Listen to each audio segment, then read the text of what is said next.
तसं असतेच ज्याचा आता मला तसं म्हणता येणार नाही, मी दोन्ही विधानसभा मतदारसंघात काम करतो, पन्हाळ्यालाही करतो, शाहवाडीलाही करतो.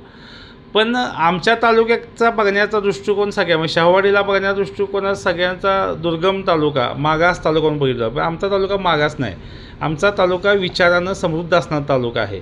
या ठिकाणच्या जनतेने सुद्धा आमच्या तालुक्यात जे म्हणतात ना, आम्हाला विकाऊ तालुका म्हणून काही जण जिल्ह्यात ओळखायला लागले. आता कारण आम्ही ज्या ठिकाणी बसतो, कारण सन्माननीय सतेज पाटील आबा खासदारकीला कुठलेही पैसे न खर्च करता त्या ठिकाणी तुम्हाला माहिती आहे किती, मग आम्हाला साधारणतः 22,000-25,000 मताचं लीड दिलं इथल्या लोकांनी. आमचा तालुका विकाऊ नाही, तर तो तालुका काय आहे की तालुक्यात एक विचार चांगले आहेत आणि या चांगल्या विचाराला चांगल्या लोकप्रतिनिधीची गरज आहे आणि अशा लोकप्रतिनिधी जनतेने भविष्यात द्यावा अशी आमची मागणी आहे. त्यात सैन्य आणि पोलीस भरतीमध्ये 35 वर्ष अविश्रांत सेवा देणारी महाराष्ट्रातील एकमेव संस्था म्हणजे आदर्श करिअर अकॅडमी. प्रवेशासाठी संपर्क आदर्श करिअर अकॅडमी, बहादूरवाडी, तालुका वाळवा, जिल्हा सांगली. मोबाईल क्रमांक 915866 8989 आणि 9960 888833.